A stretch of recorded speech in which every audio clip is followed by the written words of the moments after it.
Boleh gitu? Boleh, boleh, boleh, boleh. Oke, baik. Wahaikum jami'an bitahiyatil Islam. Assalamualaikum. Assalamualaikum warahmatullahi wabarakatuh. Waalaikumsalam warahmatullahi wabarakatuh. Alhamdulillah. Waalaikumsalam. Assalamualaikum warahmatullahi wabarakatuh. Salam warahmatullahi wabarakatuh. Alhamdulillah bersyukur kepada Allah. Hari ini kita diizinkan untuk bermuajahah di ruang online. Kita menggunakan sarana Zoom. Mudah-mudahan ini tidak mengurangi nilai dari pertemuan kita, ya, walaupun pertemuan secara Zoom ini tentu tidak tergantikan dengan pertemuan secara langsung gitu. Tapi mudah-mudahan Allah memberi keberkahan pada pertemuan kita kali ini. Bapak Ibu, abang kakak semua yang dirahmati Allah, mari kita bersolat kepada Rasulullah. Allahumma sholli ala Sayyidina Muhammad wa ala ali Sayyidina Muhammad. Sebelumnya izin Ustadz kita memperkenalkan Ya, eh, ya. program kita di Pulau Kundur. Sekitar setahun yang lalu ya, Ustadz Muhammad Khalid Ja'far sudah hadir di Pulau Kundur yang membersamai kita dan membina anak-anak. Alhamdulillah, harapannya ke depan silaturahmi ini terus terhubung eh, dan juga bisa terus bersilaturahmi ya dengan Yayasan Ar-Ruham Batam. Bagaimana ke depan nanti kita punya sinergi, program-program kita terus berlanjut untuk pembinaan Al-Quran. Nah, jadi nanti program dari Yayasan Wakaf Kundur Kampung Al-Quran itu ke depannya bakal menjadi pesantren masyarakat Pulau Kundur. Nah, itu nanti kegiatannya banyak yang menyentuh masyarakat.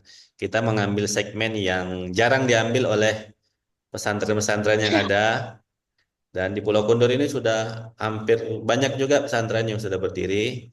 Dan kita harus mengambil segmen yang berbeda agar tidak mengulang segmen yang sudah diambil.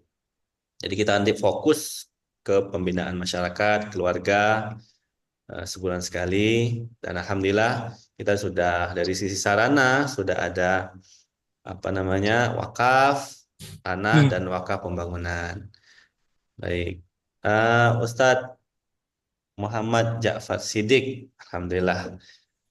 Kita belum tahu nih nanti Ustadz bisa perkenalkan diri karena saya dari semalam sudah minta sama Ustadz Muhammad Khalid Ja'far terkait biodata, tapi belum dikirim. Barangkali Ustadz Muhammad Khalid Ja'far sibuk ya.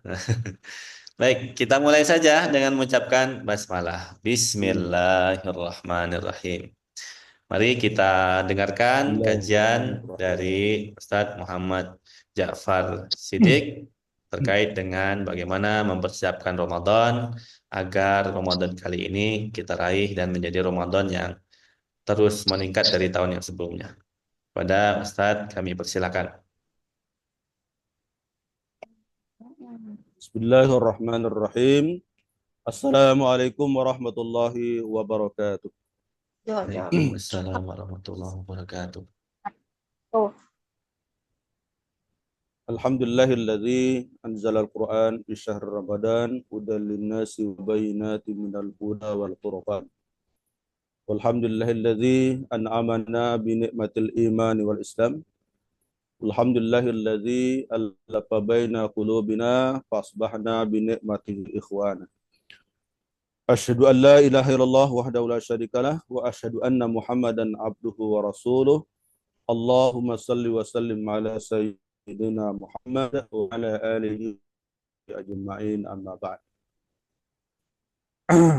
Yang saya hormati Ustadz Rudi, kemudian seluruh pemirsa sekalian atau pendengar sekalian pada malam hari ini, semoga kita berharap kepada Allah Subhanahu wa taala antum jami'an mendapat rahmat Allah Subhanahu wa taala.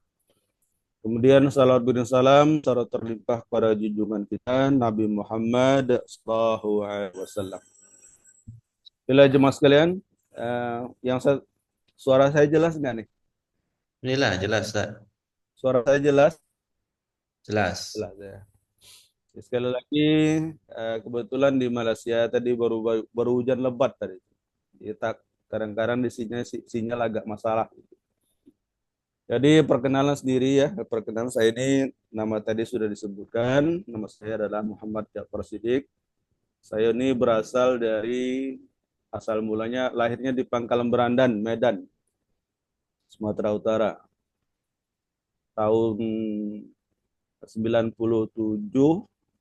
itu merantau ke Batam dan sampai sekarang, dan kebetulan sudah 12 tahun ini saya di Malaysia.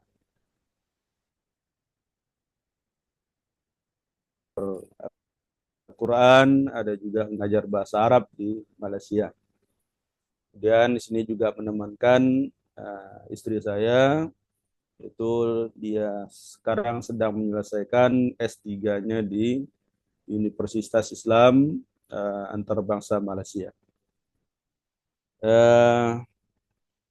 Mungkin pendidikan ini ya, saya pendidikan dulu Sanawiyah di Berandan, mondoknya dulu di pesantren atau Ibah Indonesia, Rantau Perapat, Sumatera Utara. Terakhir kuliah di Universitas Mahadul Ali Al-Islami Al-Aqabah.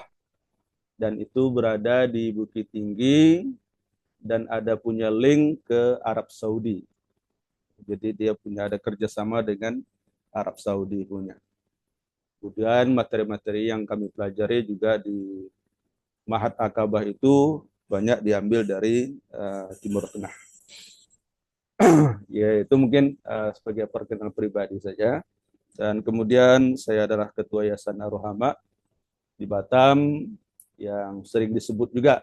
Kemudian Ustaz pernah nawari saya Ustaz Khalid untuk bekerja samalah dengan yayasan di sini. Ya mudah-mudahan nanti dapat terlaksana, mudah-mudahan insyaallah. Mungkin mudah-mudahan istri juga ada mau selesai ini. Sekali lagi mudah-mudahan juga saya pasti bisa balik lagi ke Indonesia karena sudah rindu juga ingin pulang ke Indonesia. Sudah terlalu lama juga di negeri orang. Itu di Kundur pada salah saya pernah ngisi ceramah tapi saya dah lupa itu nama kampung kecilnya. Kira-kira 20 tahun yang lalu. Masya Allah. Terus saya naik boat itu pergi ke kampung itu lupa saya nama kampungnya. Boatnya pun kecil apa ya? Gede-gede gitu punya saya pun dah lupa. Nah, itu sekitar 20 tahunnya lalu saya pernah ngisi ceramah. Ke Alai tak? Ya. Ke Hah? Alai.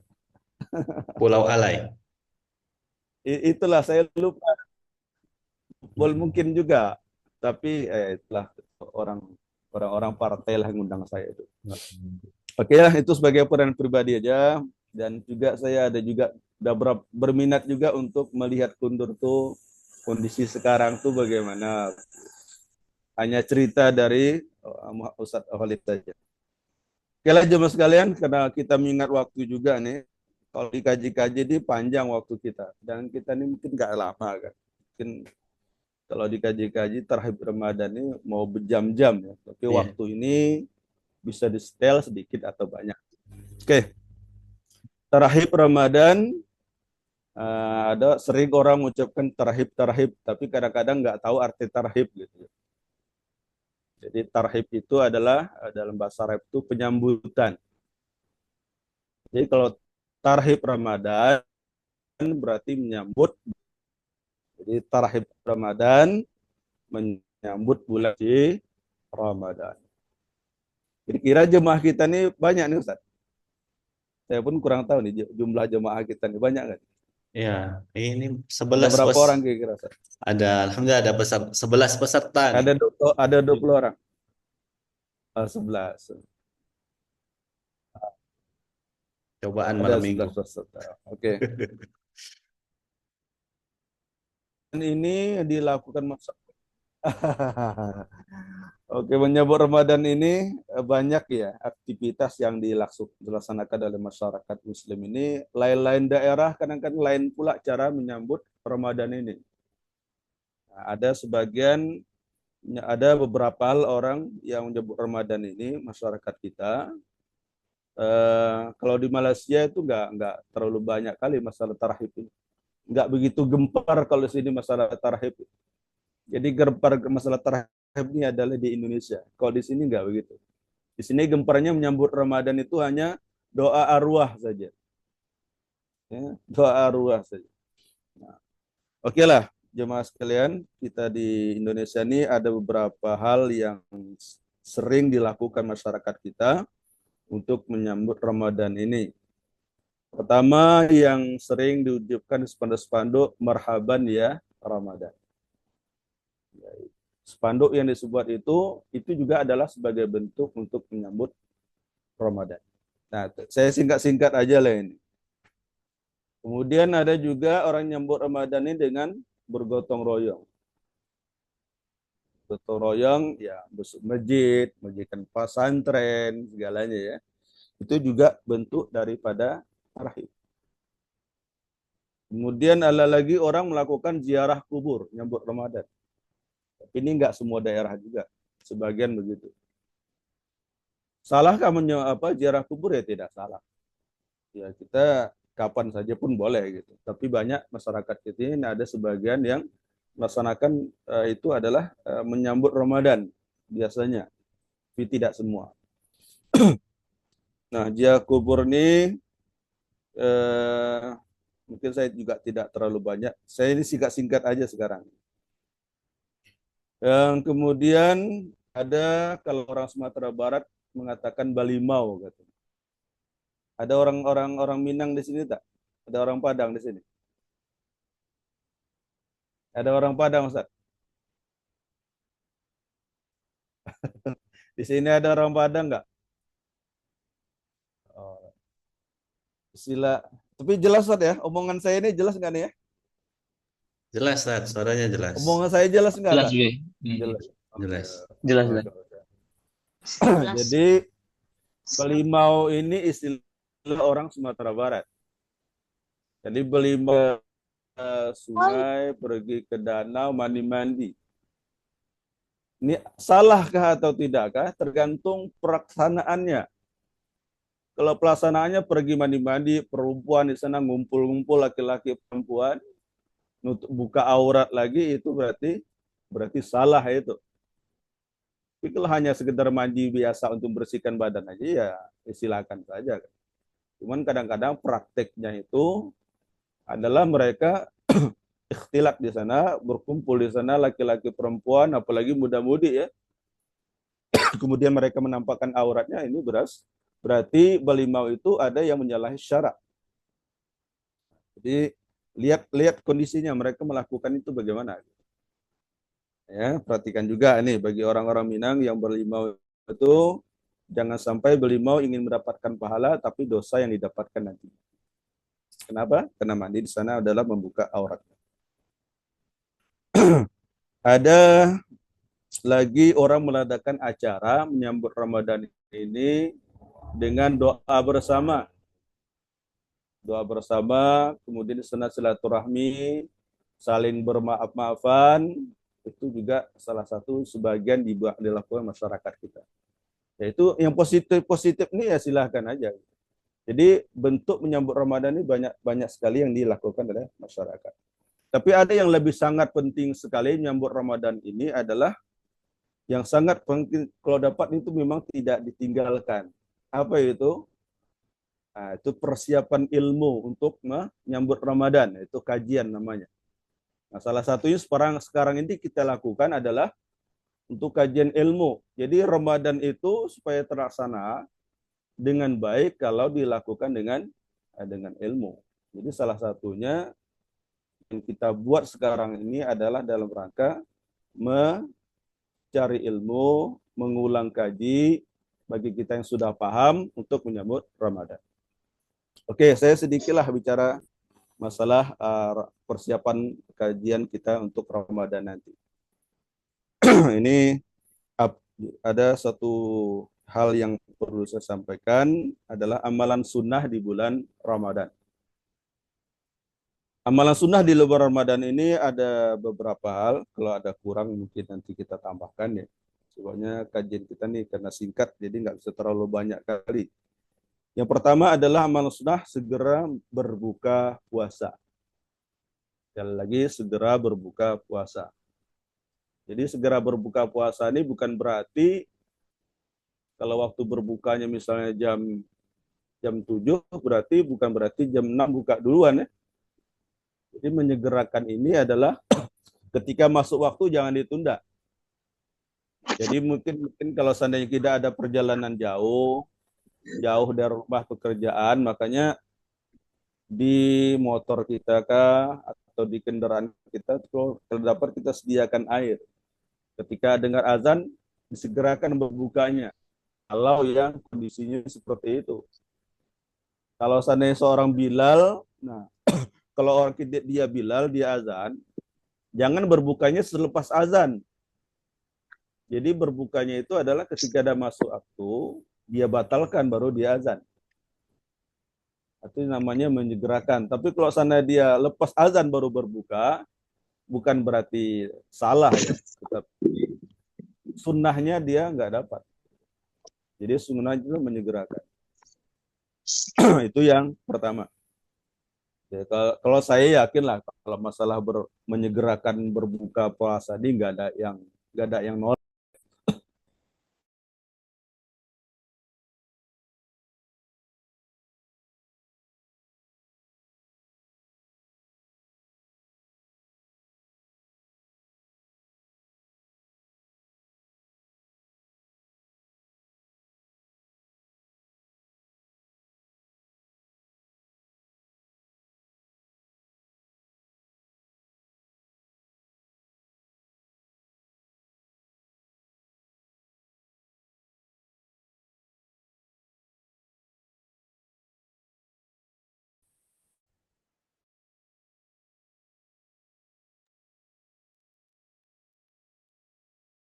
Assalamualaikum. Ustaz, suaranya nggak kedengeran, terbisukan tuh, Ustaz Ja'far. Suaranya bisa tolong dibunyikan. Oke, Nah, insya Allah. gimana? Nah, Udah, dengar. udah, udah. Saya pun nggak ada ganggu. Iya Oke, tadi. yang pertama tadi nggak kedengaran ya? Nah, saya ulang lagi lah kalau gitu. Yang pertama tadi amalan sunnah di bulan Ramadan adalah segera berbuka puasa. Udah dengar ya? Sudah, Udah dengar ya? sudah Ustaz. Sudah, Ya, ya. sudah. Oke, oke. Oke, hadis Rasulullah an Sahal bin Sa'ad qala Rasulullah sallallahu alaihi wasallam la yazalun nas bi khairin ma ajalul fitrah. Hadis riwayat Bukhari wa Muslim. Dari Sahal bin Sa'ad sabda Rasulullah, senantiasa manusia itu kata berada dalam kebaikan yang menyegerakan berbuka puasa. Jadi sebagaimana yang saya sampaikan tadi, karena tadi sudah dibisukan, gitu. Jadi saya ulang lagi. Jadi bagi kita mungkin dalam perjalanan yang mungkin sampai di tujuan itu agak lambat, usahakan di kendaraan kita tuh ada makanan atau minuman paling kurang yang kita sediakan. Terdengar azan, segerakan berbuka, jangan dilambatkan. Nanti jangan pula sampai berbukanya udah mau isya pula. Nah, itu berarti sudah tidak sunnah lagi. Nah, bagi yang Bilal yang azan ini, bagi yang azan, kalau sudah masuk waktu, minumlah air dulu beberapa teguk baru azan. Jangan azan dulu baru berbuka, itu berarti tidak melaksanakan sunnah. Nah, ini bagi yang Bilal lah. Nah, saya yakin sebagaimana saya katakan tadi, kalau masalah berbuka ini kita nggak disuruh pun mungkin sebelum berbuka ada duduk-duduk kan di depan air itu. Kalau ada duduk di sana tambah haus kita nanti itu. Nah, itu yang pertama. Yang kedua adalah mengakhirkan sahur atau melambatkan sahur. Kalau misalnya ditundur itu waktu subuhnya jam 5.15 misalnya atau pukul 5. Makan sahur itu disunahkan sekitar pukul 4. Ya, sekitar pukul 4-an atau lebih-lebih sikit enggak masalah. Jadi kalau ada orang makan sahur pukul 2 malam, itu enggak sunnah itu. Ya. Makanya kalau orang bangun makan sahur terlalu malam, itulah akibatnya ngantuk mata dia, tidur jadinya dia. Nah, ketika tidur dia, apa yang terjadi? Subuhnya jadi lambat. Nah, maka bagusnya kalau bangun tengah malam itu jangan makan sahur dulu. Sebaiknya kita sholat tahajud dulu. Jadi kalau seandainya tadi malam sudah taraweh dan sudah witir, nanti tengah malam tahajud saja, tak perlu witir lagi. Kecuali kalau sudah tarawehnya kita tak witir, nanti tahajud, nah barulah tahajud, selepas tahajud melaksanakan witir. Tapi kalau sudah witir, tahajud saja. Nah itu adalah lambatkan sahur ya. Jadi ya, jangan terlalu malam. Dan kemudian bagi ibu-ibu, kalau dapat bangun tidur tuh nggak perlu repot-repot masak-masak lah lagi. Kalau dapat masak-masak tuh udah malam hari. Kalau dapat makan sahur tinggal manasin aja lah lagi. Ini kadang-kadang masak tunggu memakan sahur. Akhirnya apa? Akhirnya kesiangan tak makan sahur jadinya. Tak sempat lagi dia masak. Jadi sebaiknya kalau orang-orang tua dulu, ingat saya itu masa dulu itu pukul 3 itu udah sibuk masa-masa ibu-ibu. Jadi habis masanya, waktunya untuk masa-masa jadi. Jadi coba usahakan sebelumnya itu sudah masak dulu. Nanti ketika masak tinggal manasin saja. Jadi kita malam itu tidak masak-masak lagi. Kita bisa melaksanakan sholat malam, qiyamul lail lagi. Bukan sibuk masak lagi. Itu kalau kami praktekannya begitu. Jadi kita tuh malam bisa bermanfaat untuk ibadah. Jadi tidak sibuk untuk masak saja. Itu yang kedua, mengakhirkan sahur. Kemudian berdoa ketika berbuka. Nah, berdoa ketika berbuka puasa ini yang sering kita ucapkan adalah Allahumma laka sumtu wa bika amantu wa ala rizkika aftatu birahmatika ya arhamar rahimin. Nah, jemaah sekalian, kalau hanya membaca itu saja, itu tidak ada doa di situ isinya. Itu hanya pengakuan kita kepada Allah saja. Coba kita artikan itu. Allahumma laka sumtu. Ya Allah, untuk saya berpuasa. Itu kan ikrar kita kepada Allah. Hanya kepada Engkau, ya Allah, saya berpuasa. Wa bika amantu, dan denganmu, ya Allah, aku beriman. Juga tidak ada permohonan. Wa ala rizkika aftartu, dan atas rezekimu saya berpuasa. Dengan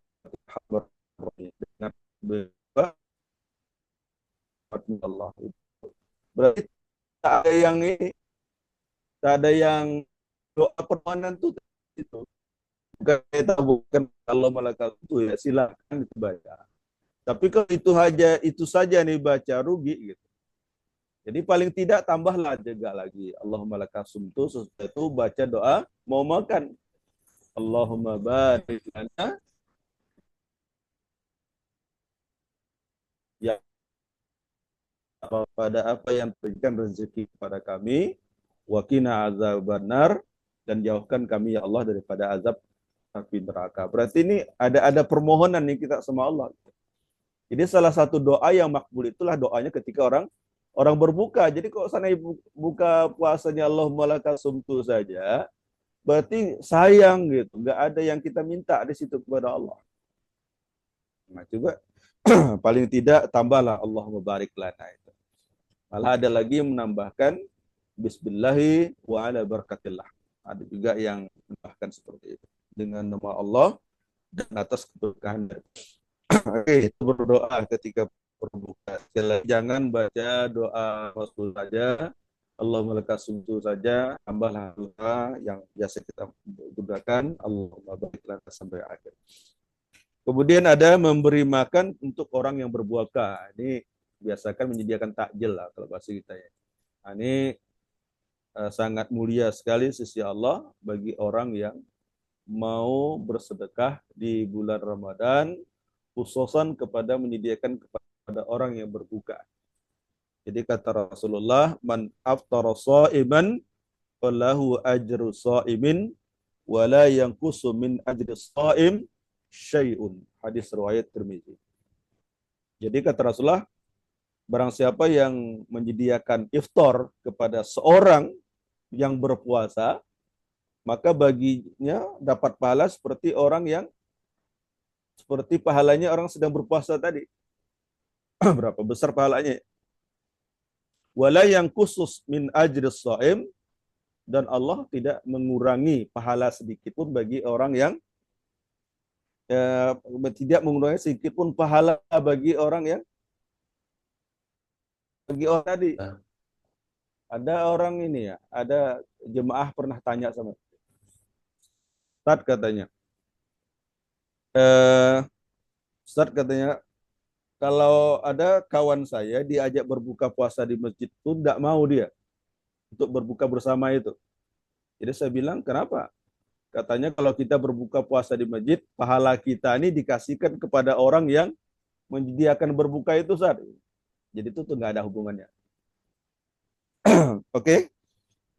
Eh, ada waktu kita berapa, Ustaz? sampai jam 21.30 di Waktu sini. kita berapa menit, Ustaz? Ini sekarang jam Udah, Ustaz. 20.43. Berarti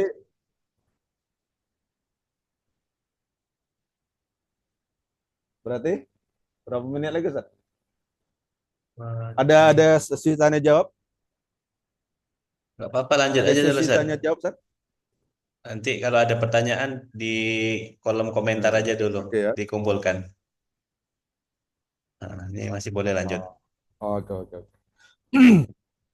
Berapa menit lagi, Ustaz? Saya pun nggak tahu, saya enak ngomong aja nih, Ustaz.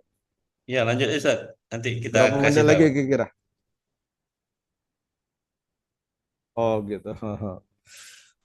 Oke, itu jadi bagi ibu-ibu atau bagi bapak-bapak yang bersedekah di bulan Ramadan, menyediakan iftar itu sangat mulia sekali di sisi Allah, insya Allah.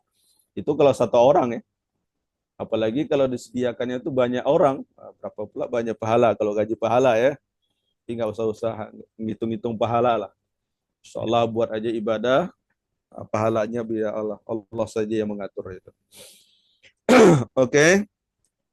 Berikutnya adalah tarawih. Nah, tarawih ini salah satu kesempurnaan berpuasa itu adalah di tarawihnya juga. Jadi ada yang berpendapat bahwasanya orang yang berpuasa tak tarawih itu puasanya tak sempurna. Nah, jadi makanya usahakan tarawih malam pertama itu jangan ditinggalkan. Cuman kadang-kadang kita di masyarakat kadang-kadang seminggu apa ya, tarawih itu sibuk mereka kan, ramai gitu. Tapi sayang kadang-kadang ya begitu keadaan, terseleksi dia. Udah 10, apalagi udah sampai akhir-akhir itu semakin habis. Jadi itulah makanya orang banyak berpuasa itu tidak apa ya, tidak berpengaruh sesudah dia melaksanakan puasa habis raya. Itu salah satunya itu ibadah-ibadah yang sunnah itu ditinggalkan sama dia. Jadi kurang barokahnya itu. Jadi antara ada ulama berpendapat tarawih dengan puasa itu dia satu paket juga itu. Jadi salah satu kesempurnaan berpuasa itu adalah di tarawih juga. Makanya jemaah yang hadir sini usahakan tarawih itu jangan ditinggalkan. Jadi terutama kaum laki-laki ya. Ini terutama kaum laki-laki nih. Kalau ibu-ibu nih dia istimewa. Nah, kalau ibu-ibu nih istimewa dia. Dia melaksanakan sholat sendiri, dapat afdalnya sholat di rumah. Kalau dia laksanakan berjamaah, dia dapat pahalanya berjamaah. Itu pula ibu-ibu. Itu ibu-ibu beda ini. Nah, ini yang disayangkan nih kaum laki-laki. Nah, jadi sekali lagi ibu-ibu ini punya istimewa. Sholat sendiri dia dapat afdalnya sholat di rumah. Dia berjamaah dia dapat afdalnya sholat berjamaah.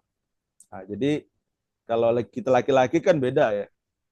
Kalau laki-laki ini berjamaah baru dapat afdolnya sholat berjamaah itu. Kalau ke sendiri kan pahalanya nggak sama dengan ibu-ibu. Ibu-ibu ini sholat di rumah pahalanya besar, sholat di masjid di musala pahalanya juga besar gitu. Itu istimewa ibu-ibu itu dikasih Allah itu. Nah, itu adalah sholat tarawih. Sholat tarawih ini juga ada macam-macam ya. Itu jangan dipermasalahkan. Jadi ada yang 8 rakaat tarawih tambah 3 witir. Itu yang dilaksanakan oleh Rasulullah. Yang witir ini juga apa yang apa nih? Yang tarawih itu pelaksanaannya juga bermacam-macam. Ada yang tarawihnya itu dua-dua salam, 2 rakaat 1 salam. Ada lagi sebagian orang lagi 4 rakaat 1 salam deh. 4 rakaat 1 salam, 4 rakaat 1 salam, 3 rakaat 1 salam. Jadi kalau ada jemaah yang melakukan itu jangan aneh. Itu maaf kata saudara-saudara kita yang di Muhammadiyah, kebanyakan mereka seperti itu. 4 tarawih 1 salam, 4 rakaat 1 salam, 3 rakaat 1 salam. Jadi apakah itu salah? Ada yang berpendapat itu boleh. Ada juga dua-dua yang seperti kita laksanakan. Witir juga ada dua pendapat. Ada mengatakan witir itu 2 kali salam pula. Ada lagi witir itu 3 rakaat 1 salam. Nah, ini sekali lagi saya sampaikan ini supaya jemaah itu jangan bertikai gara-gara itu. Jadi ikuti aja lah, kita sebagai makmum ikut saja. Ya, mana tahu kita nanti sholat di masjidnya Muhammadiyah, tiba-tiba dia 4 rakaat 1 salam. Nanti kita berpikiran seperti ini pula, ini jemaah sesat mana pula lagi kan gitu. Nah, itu ini penyampaian supaya jangan kita nanti merasa tidak sah ataupun menyalahkan orang lain kalau seandainya berbeda cara pelaksanaannya. Jadi witir itu juga begitu tadi, ada yang 2 salam, ada yang 1 salam 3 rakaat. Kemudian yang Rasulullah 11, Umar itu 21, ada yang mengatakan 23. Kalau Ali bin Ali Thalib itu 36 rakaat. Jadi kalau sanggup 36 rakaat ya silakan aja. Cuman yang jadi masalah itu adalah yang saya sering katakan soal patu ayam itu. Kadang-kadang orang Malaysia ada yang komplain sama saya. Saat katanya, kenapa di Indonesia ada sholat cepat kali seperti itu? Jadi, nah itu saya bilang ada juga, tapi bukan semua di Indonesia. Jadi usahakanlah di musala kita di sini atau masjid kita ini jangan sampai melakukan sholat itu, dia mau mengejar 23 rakaat, tetapi sholatnya amburadul seperti itu. Cepat-cepat seperti itu, sehingga tumak ninahnya tidak ada. Jadi pernah di masa Rasulullah itu, salah seorang sahabat itu sholatnya cepat sekali. Jadi akhirnya Rasul menegur sahabatnya itu dan suruh mengulang sholatnya itu. Jadi maknanya apa itu? Kalau sholat terlalu cepat itu, kalau menurut Rasul itu tidak sah itu. Jadi kalau ingin 23 silakan. Mau 36 rakaat pun juga silakan. Tapi itu aja pesan saya, jangan terlalu cepat sekali. Sehingga apa ya? Kadang-kadang kita sebagai makmum itu tak sempat lagi bacaan apa-apa gitu. Allahu Akbar, sami Allahu liman hamidah, tak sempat baca apa-apa lagi. Nah, jadi usahakan tarawih itu yang slow lah sedikit. Walaupun ayatnya pendek nggak masalah gitu. Yang penting temak ninahnya saja. Saya pun juga sering melaksanakan sholat jadi imam itu juga ayatnya pun saya nggak panjang-panjang karena jemaah ini kan banyak yang tua-tua juga ya. Kecuali jemaahnya udah biasa ayat panjang-panjang nggak masalah. Jadi kita tengok juga kondisi jemaah. Ada yang mampu atau tidak. Gitu. Ada juga kan di daerah Jawa apa itu. Satu malam mereka melaksanakan tarawih itu ini sampai nggak tidur gitu. Satu malam tuh khatam gitu.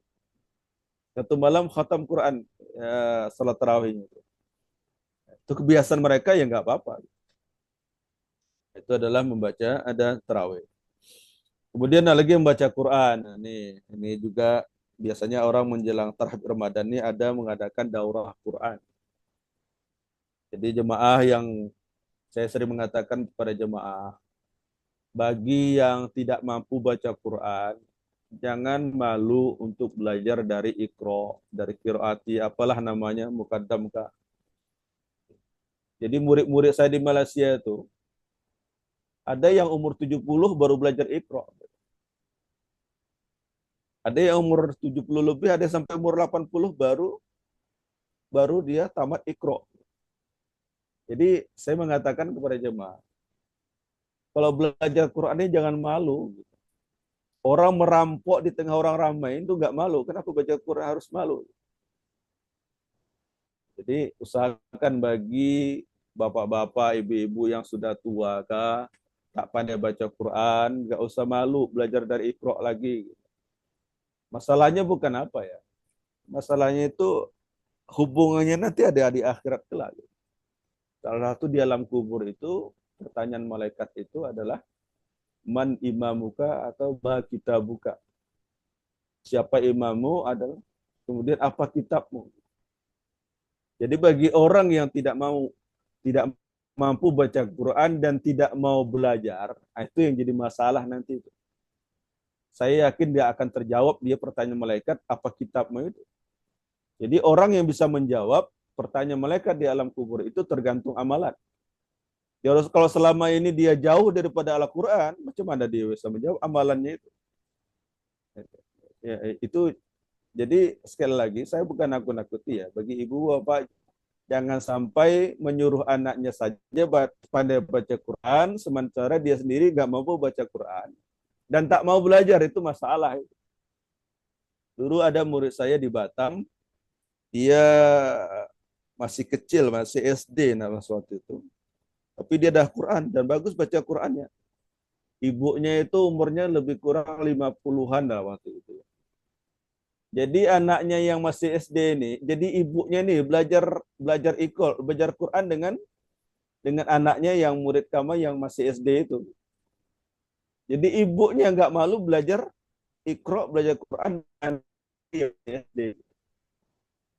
Jadi tetangga saya, jiran saya, saya pun kagum nengok ibu itu. Dia tambah mau baca Quran, tak malu belajar kepada anaknya sendiri.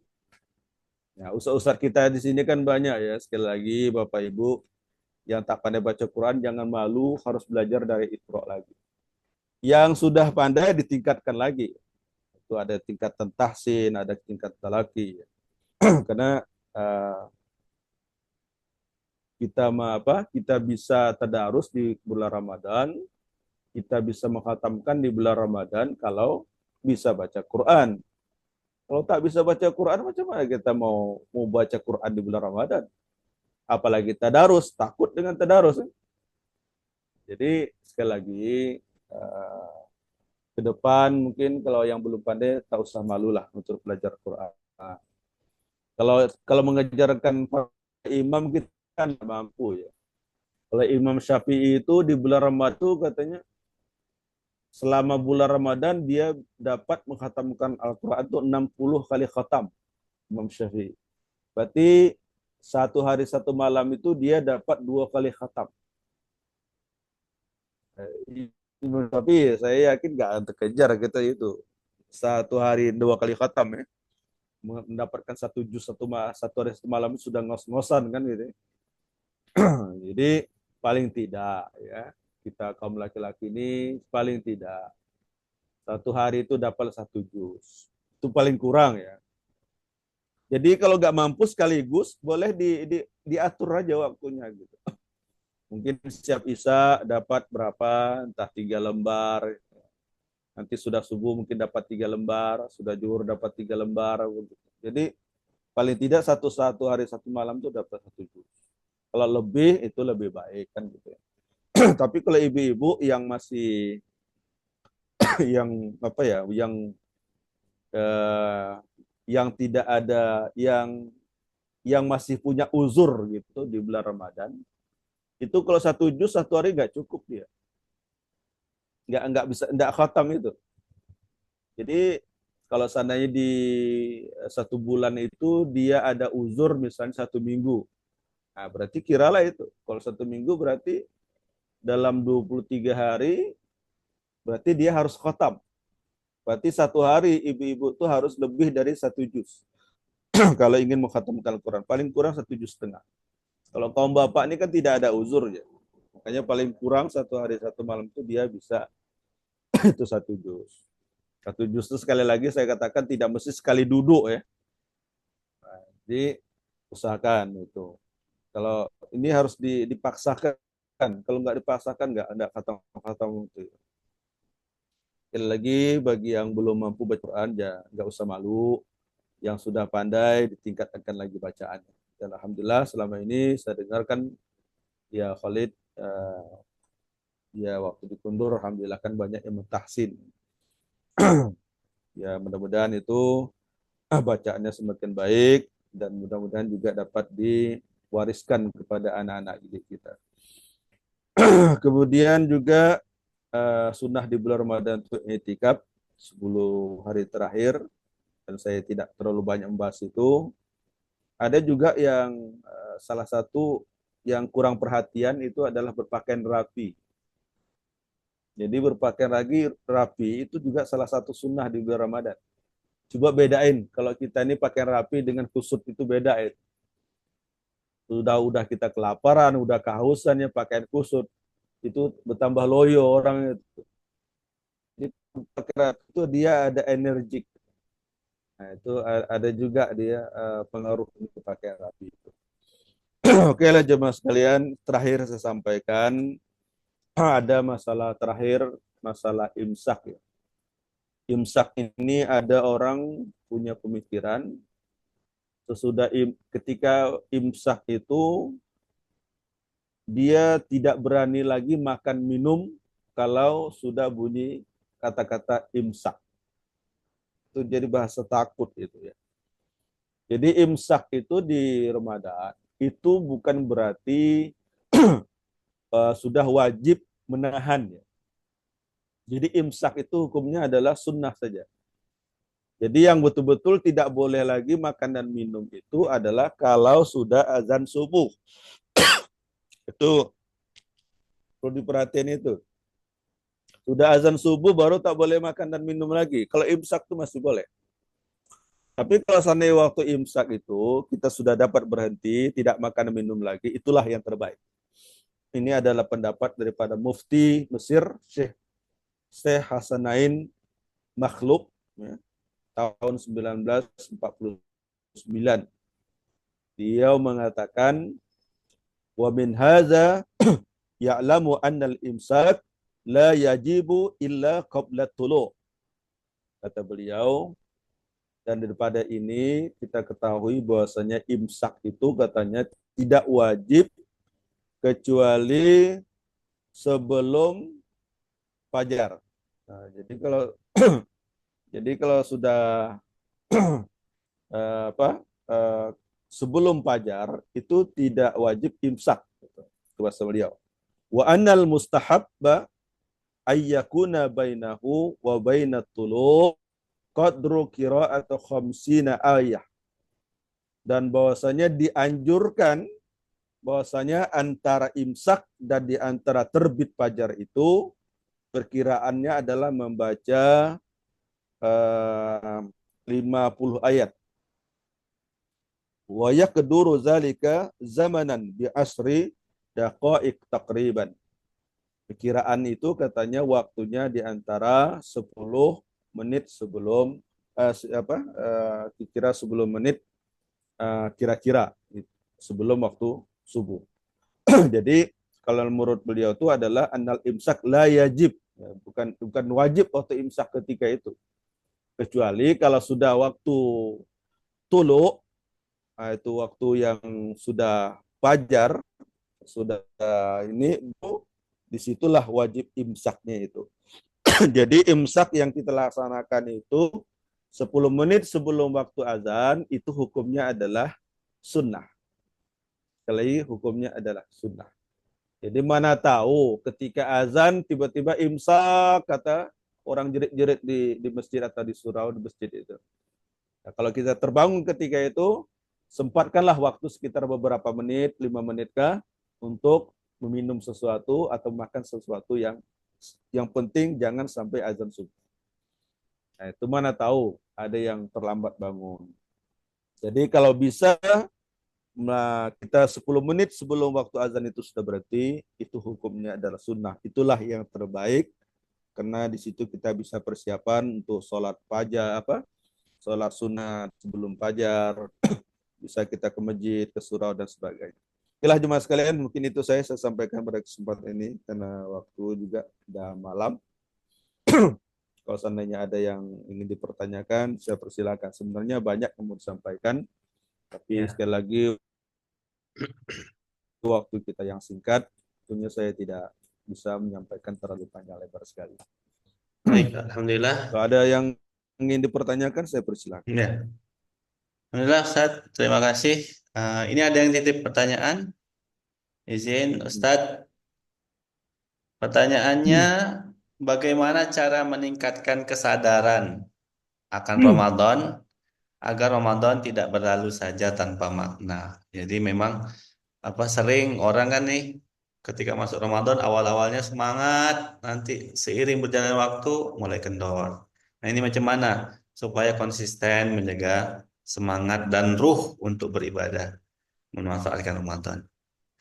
Demikian, Ustaz. Yang pertama itu kita sebelum masuk Ramadan itu, makanya itu pentingnya ada niat yang ikhlas sebelum Ramadan itu. Makanya sebenarnya ibadah ini ada ketergantungan kebiasaan sebelum Ramadan. Makanya sering kita berdoa, Allahumma barik lana fi Rajab wa Sya'ban wa balighna Ramadan. Jadi start beribadah itu sebenarnya dari Rajab, Sya'ban. Jadi kalau sudah misalnya di bulan kalau bisa misalnya yang sudah terbiasa puasa Kamis, Senin Kamis misalnya, ataupun 3 hari di Ayyamul Bait pertengahan bulan. Nah, kalau sudah terbiasa puasa, nanti ketika Ramadan puasa itu nggak berat lagi, malah senang kita berpuasa. Puasa itu malah kita tuh. Gitu. Itu yang saya rasakan sendiri. Kemudian kalau sebelum Ramadan kita sudah terbiasa melaksanakan tahajud, itu di bulan Ramadan kita melaksanakan ibadah itu akan lebih nikmat lagi. Jadi sekali lagi untuk semangat itu sebenarnya bukan di Ramadannya saja, tapi startnya itu adalah sebelum Ramadan. Nah, jadi makanya itulah kenapa orang itu hanya mampu bertahan tarawih hanya seminggu, hanya 10 hari. Karena itu, salah satunya sebelum Ramadan itu nggak terbiasa dia berjamaah. Ya, sebelum Ramadan itu dia nggak terbiasa sholat tahajud. Nah, itu mengakibatkan dia seperti itu. Nah, jadi sekali lagi, supaya kita tuh istiqomah untuk melaksanakan ibadah Ramadan itu, usahakan sebelum Ramadan itu sudah dibiasakan. Ya, ini masih ada lah beberapa hari lagi nih. Kalau sana kita bisa melaksanakan puasa Nabi Daud, ya alhamdulillah. Kalau Nabi Daud itu kelang-kelang sehari. Ya, kalau masih ada puasa Senin Kamisnya masih ada lagi. Nah, jadi sekali lagi itu yang pertama ya. Jadi persiapan itu adalah sebelum Ramadan. Ini ada beberapa hari lagi. Kemudian kita kedua berdoa kepada Allah, ya Allah, berilah hamba kekuatan iman, berilah hamba tingkatkan ruh. Apalah suka kita minta semua Allah gitu, dengan bahasa kita sendiri, bukan bahasa Arab ya. Minta dengan Allah supaya di bulan Ramadan itu diberikan kekuatan iman. Kemudian berikutnya adalah sering-sering berkawan dengan orang yang rajin ibadah. Kalau berkawan kan dengan orang pemalas, ikut juga lah dia. Nah, jadi ada beberapa hal ya. Sekali lagi sebelumnya coba melakukan ibadah ya sebelum Ramadan. Yang kemudian yang kedua kita berdoa kepada Allah agar kita diberikan kekuatan iman melaksanakan ibadah Ramadan. Kemudian kita sering bersama dengan orang-orang yang baik imannya. insya Allah. Makanya kata Rasulullah, orang yang bertemankan dengan eh, dengan si tukang besi, maka bau kerak-kerak besi akan dia dapatkan. Orang yang bertemukan dengan orang yang memakai wangi, maka katanya wanginya itu juga dia akan dapatkan. Maka sekali bertemankan dengan orang-orang yang rajin ibadah itu sangat dipentingkan. Makanya kalau orang pemalas kawan kita, maka ikut-ikutan juga lah. Itu mungkin ya. Baik. Silakan kalau ada yang lain lagi. Kira-kira ada yang ingin bertanya? Yang lain? Raise your hand. Apa ini? Ada yang kirim pesan. Assalamualaikum. Waalaikumsalam. Apa ini? Nggak ada ya? Baik. Kayaknya nggak ada, Ustaz. Ya ada nih satu. Saya baca beberapa artikel bahwasanya menggosok gigi pada saat berpuasa hukumnya makruh.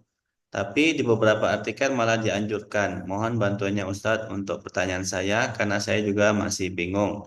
Terima kasih Ustadz. Terkait dengan siwak. Oke. Oke, masalah menggosok gigi ini, kita nih ihtiyat tuh juga perlu gitu. Itu tuh maksudnya kehati-hatian.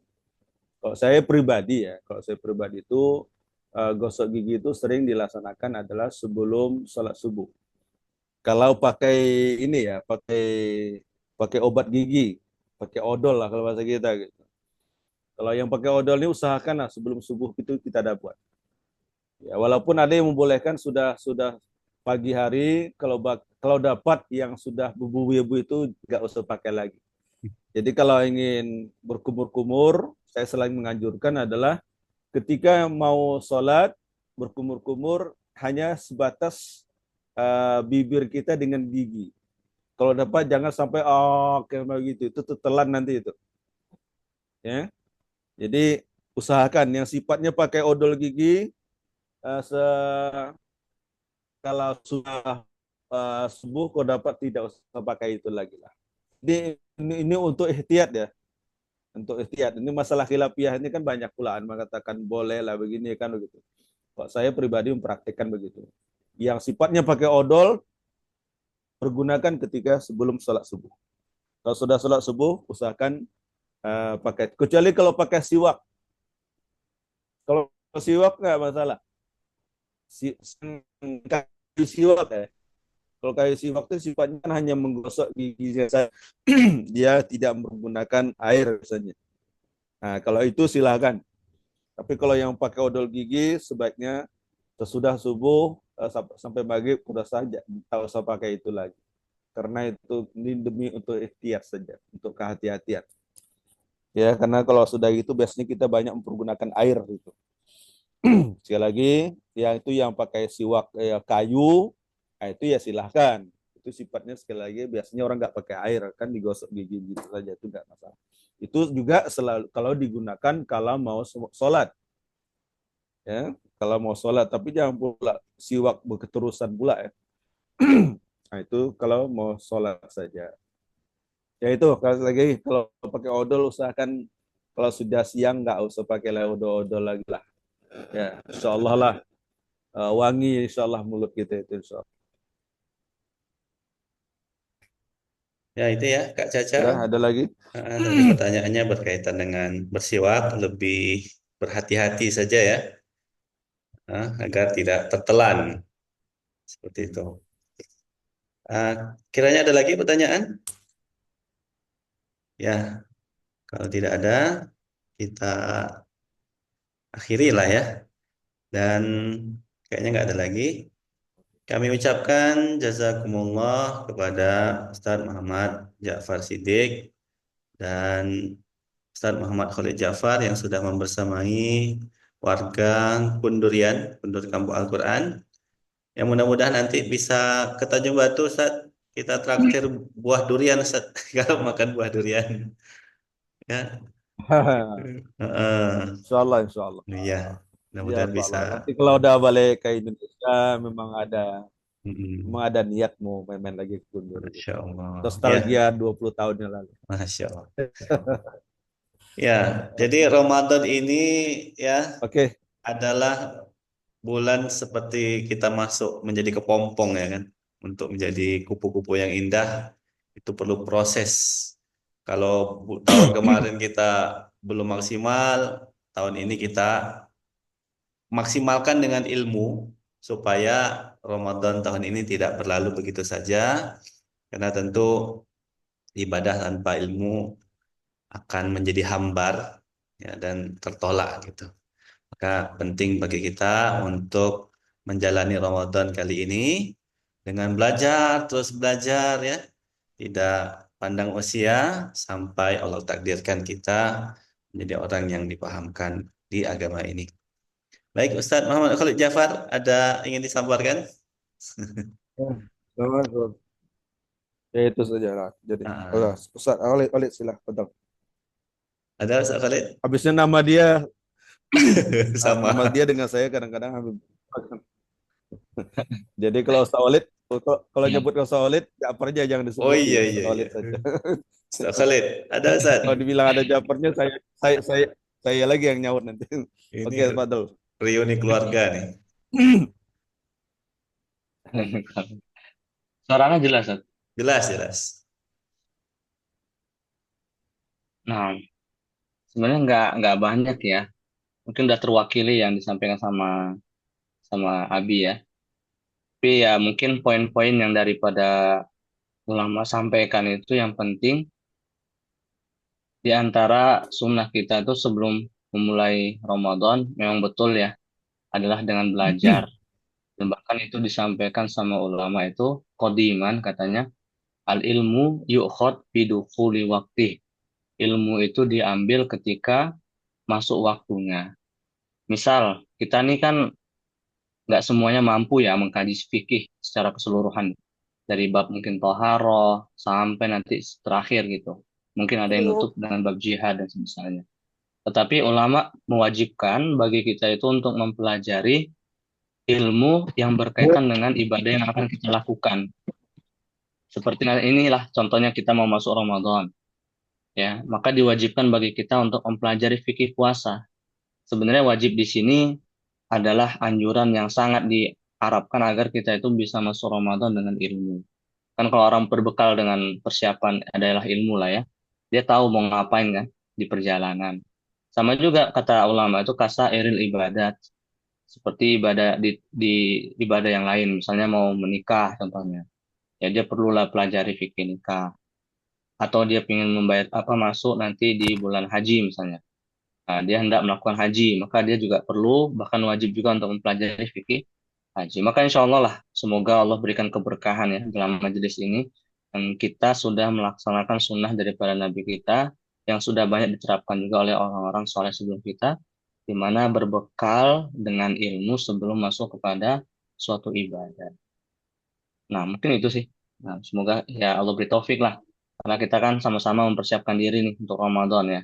Semoga memang Allah mampukan sampai selesai dan sukses ya. Ya, sampai di akhir nanti insya Allah. Nah, paling itu kayaknya. Ustaz.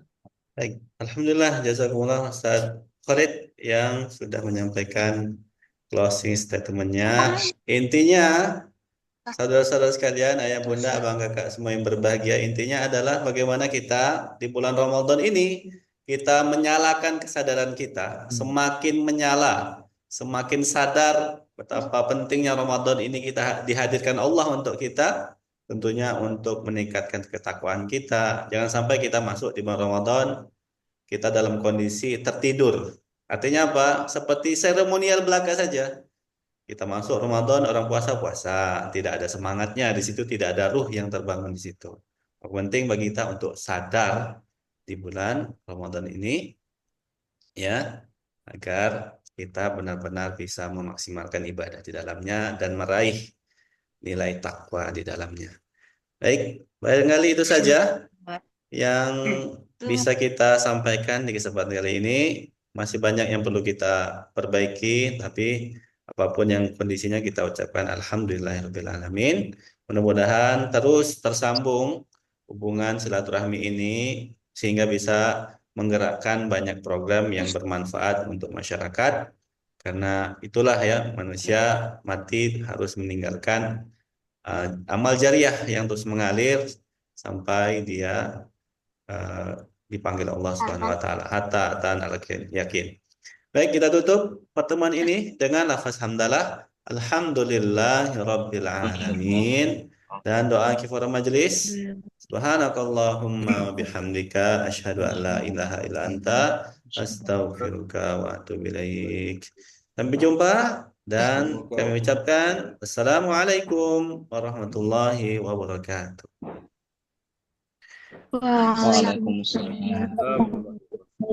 Jazakumullah Ustaz Ja'far Siddiq. Sampai jumpa. Syekh Khalid. Syekh Khalid.